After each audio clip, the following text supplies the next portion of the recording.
नमस्कार, आप सभी का एक बार फिर से स्वागत है हमारे चैनल भक्ति ज्ञान में।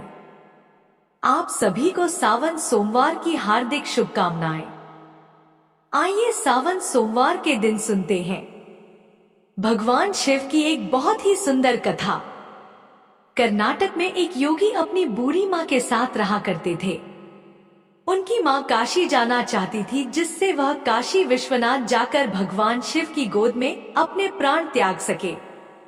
इसके अलावा उन्होंने अपने जीवन में अपने बेटे से कभी कुछ नहीं मांगा था। उन्होंने कहा, मुझे काशी ले चलो, मैं बूढ़ी हो रही हूँ, मैं वहीं जाकर मरना चाहती हूँ। उन योगी ने अपनी बूढ़ी माँ की इच्छा पूरी करने का सोचा और वह उन्हें लेकर दक्षिण कर्नाटक के जंगलों से होते हुए काशी के लिए एक लंबी यात्रा शुरू करते हैं। उनकी माँ बूढ़ी थी। बूढ़ी होने की वजह से रास्ते में उनकी माँ का स्वास्थ्य बिगड़ने लगा। फिर उन्होंने अपनी माँ को अपने कंधों पर उठा लिया। माँ को कंधे पर ले जाना उनके लिए भी मुश्किल हो रहा था। वह भी अब कमजोर महसूस कर रहे थे। उनके पास भगवान शिव से याचना करने के अलावा और कोई चारा नहीं बचा था। उन्होंने भगवान शिव से कहा, है शिव, मुझे मेरे इस प्रयास में विफल मत होने देना।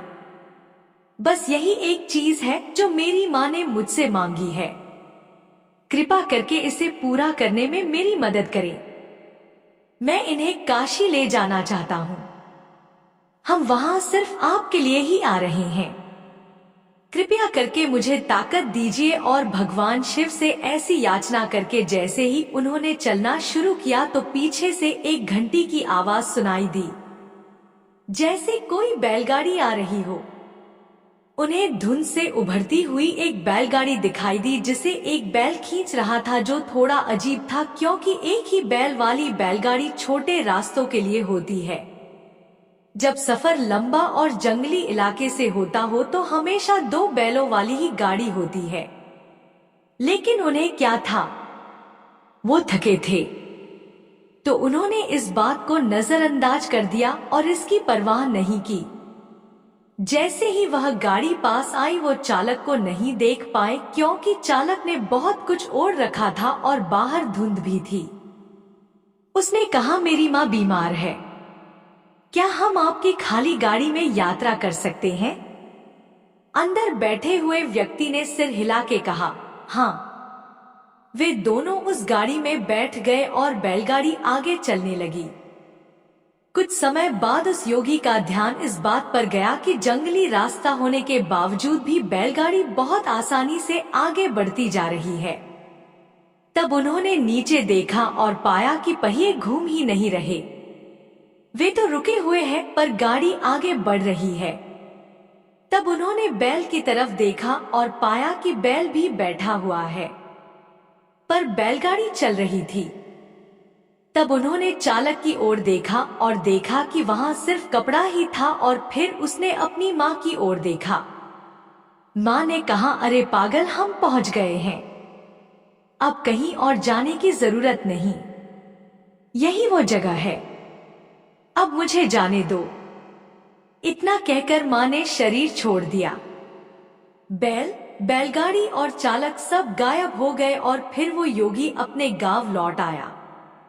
लोगों ने सोचा, इतनी जल्दी लौट के आया है, यह अवश्य ही अपनी माँ को कहीं छोड़ आया होगा, यह उसे काशी ले ही नहीं गया। लोगों ने उससे पूछा, तुम अपनी माँ को कहाँ छोड़ आए? उसने उत्तर दिया, हमें वहां जाना ही नहीं पड़ा, भगवान शिव खुद आए थे हमारे लिए। लोगों ने कहा, क्या बकवास करते हो, ऐसा भी कभी होता है? योगी ने कहा, मुझे फर्क नहीं पड़ता कि आप लोग क्या सोचते हैं, वो आए थे हमारे लिए और यही सच है।